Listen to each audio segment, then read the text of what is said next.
have we ever seen someone in that sport that possessed the arsenal that he had? No. He's by far the most talented person that we've had in mixed martial arts. Together. Right? With his dad.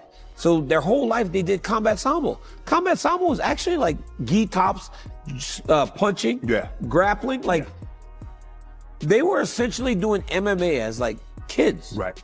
And then I assume that Islam's gonna win that one just because of his wrestling pedigree. You know, to be able to dictate if the fight's gonna be standing or on the ground, it's a great gift.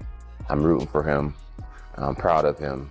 And I think he's just great. It's tricky. All those, but on the ground, he does okay, but he doesn't survive on the ground, I don't think. I mean, well, okay, he might survive 5 rounds, but he won't get the best of Islam on the ground. That I'm 100% sure. Anticipation builds for UFC 330, prompting a wave of forecasts surrounding the showdown between Islam Makhachev and Ian Garry. Prominent analysts such as Joe Rogan, Jon Jones, and Daniel Cormier have weighed in with candid takes, yet consensus remains elusive. While a strong contingency views Makhachev as an unstoppable force, a minority points toward potential paths to an upset. The question remains what the leading authorities genuinely expect from this defining championship clash. you watch this guy train, you recognize how special a talent he is. And for a long time, people at Eagles MMA and at the American Kickboxing Academy understood that this is who Islam Makhachev is and will be for. Daniel Cormier emphasizes that Makhachev's rise to the top was foreseen years ago by his inner circle, recognizing his immense capability early on. Meanwhile, Jon Jones offers a vastly more decisive take regarding how the bout will unfold. We're gonna fight against Ian Garry next, right?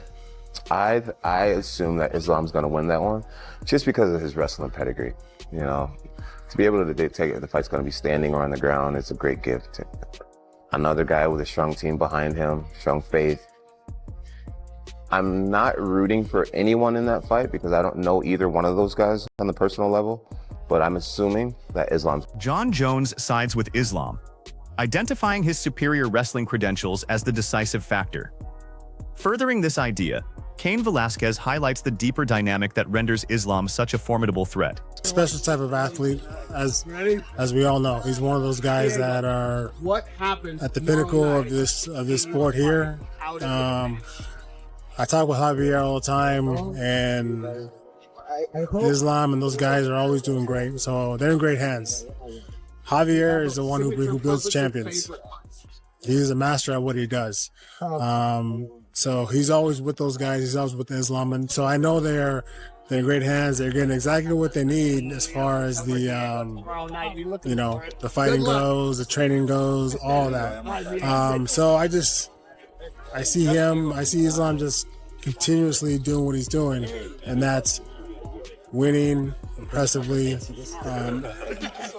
He's somebody who's mastered all aspects of it. Cain Velasquez notes that Islam's dominant run extends beyond pure innate talent, rooted deeply in high-level coaching and a structured environment designed to produce title holders. Conversely, Joe Rogan identifies an entirely separate attribute as Islam's ultimate weapon. And be the best. Right. The bottom line about Islam is no one's able to get away from him. He gets a hold of you. He's very good standing up now. And he gets a hold of you, you're expelled. He has a different kind of wrestling, different kind of grappling. Well, if Ian can't keep him off of him, I don't see how he beats him on the ground. His submissions are insane, too. He's just got a vice grip, man. I know. Everybody that he rolls with, or everybody that he fights, rather, they all say, I've never been grabbed like that. Never felt anybody that strong. Who's that, Islam? Islam, yeah. I don't know if it's the same at 70, but he's so big, I can't imagine it's not. Joe Rogan views Islam's submission skill as existing on an elevated tier, emphasizing that his threat extends far beyond basic takedowns into total ground control. Opponents consistently recount encountering an unprecedented level of physical power upon making contact. The critical variable remains whether Ian Garry can devise a defense to counteract this force before being overwhelmed. Ian Garry, he's a bit of a weird one, right? Like, he's a difficult guy to fight, difficult guy to look good against. He's long, he's rangy, he's pretty strategic in there. How do you feel like he matches up with Islam Makhachev? He does well with Islam on the stand-up because he's rangy, he's tricky. all those, but on the ground, he doesn't. He does okay, but he doesn't survive on the ground, I don't think. I mean, well, okay, he might survive 5 rounds, but he won't get the best of Islam on the ground. That I'm. Javier Mendez maintains an intimately detailed perspective on Islam, yielding an absolute projection for the fight. He acknowledges Garry's potential to test Islam on the feet using length and footwork, yet asserts that any ground sequence yields a completely predictable result. Intriguingly, another prominent lightweight contender echoes this precise sentiment. Makhachev has improved in his striking. He's not way in the back seat to anybody. You know, even if somebody is a better striker, you know, let's just say that you think someone's a better striker and he's the better guy on the floor, and Makhachev is just a monster on the floor, and he's not you don't think of him as a striker. No, he strikes pretty damn good. He doesn't let you dominate him as a striker. That's a good striker. That alone. He knows how to control range. He uses his jab. You know, he's a solid freaking striker. But yeah, he's a boogeyman, a monster on the floor. Teddy Atlas believes a key aspect of Islam Makhachev's skill set continues to be underrated by mainstream fans. While his ground game dominates discussions, Atlas asserts his stand-up abilities have quietly evolved into a primary threat. He effectively manages range, neutralizes high-level strikers, and systematically drags opponents into his preferred domain. Still, his head coach maintains that the definitive skill gap opens up the second the action hits the canvas. Garry, Islam Makhachev. Islam Makhachev, too tough for Garry. Garry has a good striking. I think on the striking, Garry, on the long distance with his kicks, he can make problem for Islam, but Islam has a good timing of takedown. He's gonna take him down and most likely submit round number 3, 4. Arman Sarukian acknowledges that Ian Garry possesses dangerous stand-up capable of creating early difficulties. Nevertheless, he anticipates Islam's precise timing, elite wrestling, and submission threat will ultimately dictate the outcome, going so far as to project a finish. Shortly after, a surprisingly unexpected insider offers a takeaway that leaves minimal room for debate. You know, I think that he just has too many tools to win. He's just too strong, and his grappling is just going to be undeniable in that cage. He's going to take down that little cuck. The little cuck is going to be too busy worried about what his wife's doing with other men to worry about winning a world title. So, you know, I got my money on Islam Makhachev himself shares that exact outcome, citing a straightforward rationale: an overwhelming array of offensive options, elite strength, and unmatched grappling depth. Even so, a minority view persists, as one highly regarded commentator maintains Garry holds a genuine route to securing the victory. He's good. He's a talented fighter. He's got good hands. He's got great movement. And it's the one thing when you're looking at that he has, his ability to move in the cage and utilize his footwork, he can give people a lot of problems. Here's the, you know, when you look at the whole thing, he's faster than Islam. He's got faster hands. He's a faster fighter. So that's an advantage that he has. Islam does not get the credit in his stand-up that he deserves.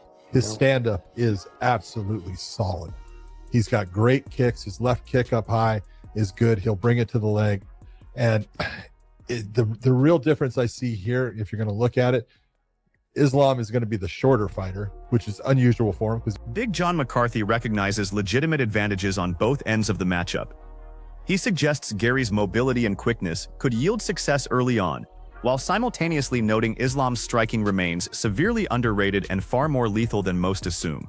The defining dynamic rests on what transpires once Islam successfully bridges the distance. Gets into body lock positions, he sweeps the feet out, he picks up, he dumps. And when he does dump Machado Garry on the ground, and it will occur, he's going to have Gary's going to have a real hard time stopping the flow of what Makhachev does.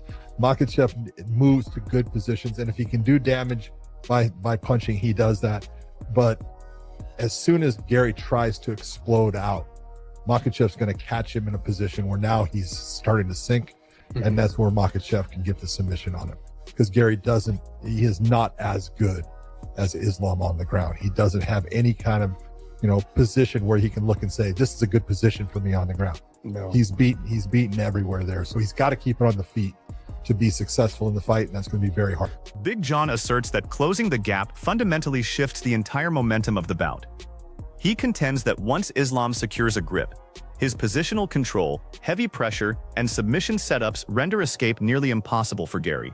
For those remaining skeptical of Islam's dominance, his routine training footage provides a clear picture.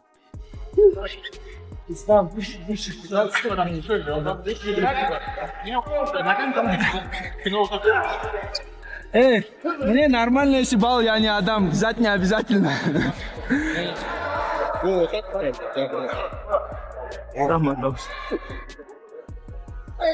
У меня это есть понятие, как там делать. В голове получается, там не получается. Joe Rogan insists there is a single defining quality that sets Islam apart from virtually the rest of the roster. Islam is insanely strong. Like, he's got that sort of elite grappling strength that comes from decades of throwing human bodies around. Yeah. There's a thing about that. Like, here is Demetrius Johnson says, I felt it, I know. And Max Holloway just texted me, how strong is that Darce? Like, that's a sick Darce. Islam is elite. Joe Rogan emphasizes that Islam possesses extraordinary abnormal physical strength that fundamentally shifts grappling exchanges. Strikers who have locked up with him describe a level of pressure that feels impossible to neutralize.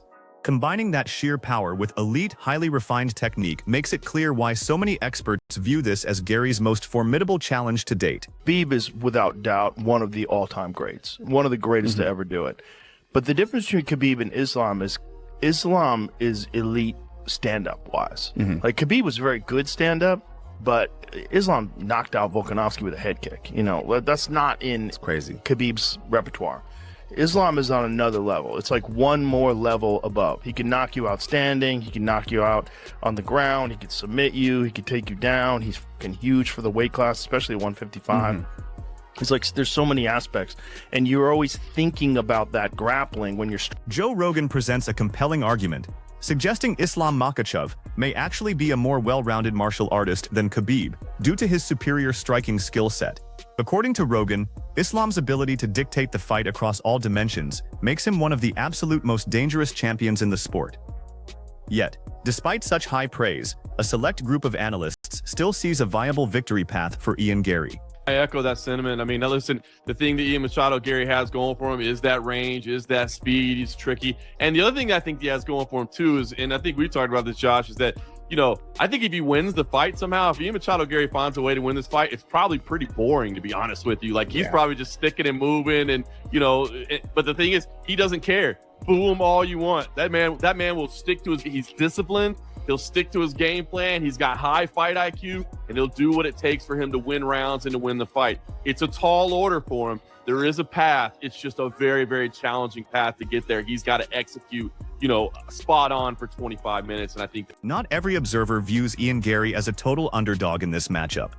While the commentary team agrees the task is massive, they insist a clear route to victory exists, provided Garry executes a flawless tactical game plan across all 5 rounds. The next expert details precisely what that game plan must look like. Not Islam. If you fight the takedowns, don't let him get settled.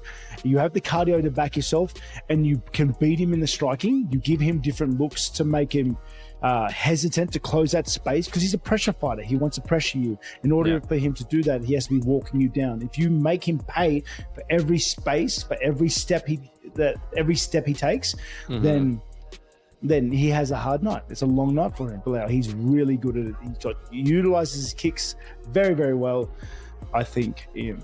Robert Whitaker asserts that Ian Garry must maintain constant lateral movement, deny every takedown entry, and make Islam pay heavy costs whenever he tries to close distance.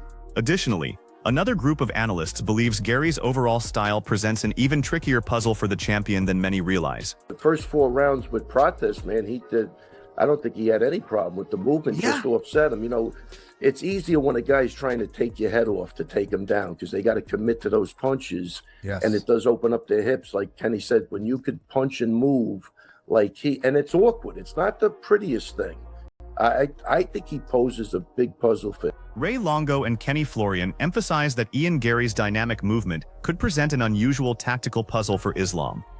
His unorthodox style and ability to fire combinations while retreating may force the champion to adapt mid-fight. The core question remains whether that approach is enough to dethrone the sport's most dominant force. Like trying takedowns, I don't know. I don't believe this, but I don't think he's gonna do like he did with JDM, you know, like put on the ground and stay on top all the time. I think some points of the life, Ian can get up, you know, and then he needs to take down again and things like that. But I think the fight's going this way. I think Islam. It's really hard to beat him by points. You need to knock him out, hurt him and knock him out. You know, like make he go out of his game. You know, like right. Because if he stay like comfortable to some punch and takedowns. Carlos Prates contends that Islam Makhachev stands as one of the most difficult fighters on the planet to defeat across a full 5-round decision. He notes that if Islam dictates the tempo, he will relentlessly bank rounds through calculated pressure, takedowns, and positional control. Consequently, a decision victory for Garry appears highly unlikely. Though one UFC star believes Garry possesses a key mental edge that could keep this contest remarkably competitive. I love that. Dagestan versus Ireland 2. Ian Garry's legit as f***. Yeah. Islam moving up. I think Ian's going to be quite a bit bigger, just frame-wise. He's got a lot of height, too. Yeah, he's Ian Garry's a big confident. Dude. Yeah. And confidence is important. I know we saw Ilya, how confident he was, and that didn't pan out too well, but confidence is still one of the most important attributes in fighting. And Ian Garry is confident that he can go out there and beat it. Sean O'Malley highlights confidence as a potentially decisive factor in this matchup, pointing out that Ian Garry is a large, highly self-assured fighter who genuinely envisions himself defeating Islam. However, belief alone cannot secure a win, leaving the audience to see if Garry can translate that mindset into performance once the cage door locks. Obviously, I'm not counting this dude out, but I'm just saying, bro, I still go back and I think of some of the weapons that Ian Garry has, and even Ian Garry, man. Ian Garry can take the back very, very well. He's shown that, man. If you're able to take the back against a guy like Shavkat Rakhmonov and then almost finish him with the smaller guy with longer legs, I personally think this is a good fight for Ian Garry. I think a harder fight would be like a guy like Kamaru, but for Ian Garry, I feel like this is good for him, in my opinion. Despite the heavy expert consensus favoring Islam, Ian Garry is far from universally dismissed. A segment of analysts insists his high fight IQ, rangy movement, and subtle submission threats render him a significantly more dangerous opponent than lines suggest. Yet analyzing tactics on paper remains fundamentally distinct from witnessing Islam's actual preparation firsthand.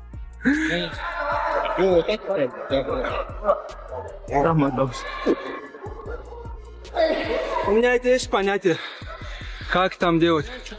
В голове получается, там не получается. Главное намерение. А намерение же оценивается. This exact level of preparation explains why the majority continues to pick Islam, as every grueling session alongside Khabib displays peak intensity and razor-sharp grappling execution. Still, a former UFC contender suggests that Islam's current run could soon elevate his standing beyond a typical championship reign. Because I don't see, I'll just give you my prediction right now. I think that Islam Makhachev beats Ian Garry, and I just don't know. I don't see a world where Carlos Prates beats Islam Makhachev. I don't see a world where there's really any, honestly, the only guy I really thought that could have gave Islam an interesting fight was Sean Brady because of the wrestling and the grappling. And obviously he's kind of fallen back down the ladder, and Michael Morales is waiting in the wings.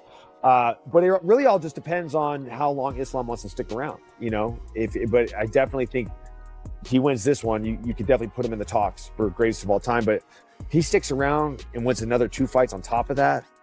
I mean, you've surpassed the Eagle. You've surpassed Khabib and everything that he's done. You've surpassed Anderson Silva, the George St. Pierre's, Demetrius Johnson's, the Hall of Famers. Like, I think that there's a world where we start talking about Islam Makhachev being the best of all time. Michael Chiesa looks beyond a simple victory prediction, viewing this matchup as a stepping stone toward a historical legacy. He suggests that if Islam continues his defensive run with a few more dominant performances, he firmly enters the all-time great conversation alongside icons like Khabib, Georges St. Pierre, Anderson Silva, and Jon Jones. That represents a massive claim. Yet before Islam can secure that legacy, Ian Garry remains convinced he holds the power to rewrite the narrative entirely. Another thing, the welterweight division is better and more interesting with me as the champion. Why? And that's a fact. Why? Argue all you want. People can argue. It's a fact, in my opinion, that when I'm the champion of the world, the welterweight division is better off. Firstly, Islam only fights once a year. So his next defense might be in July 2027.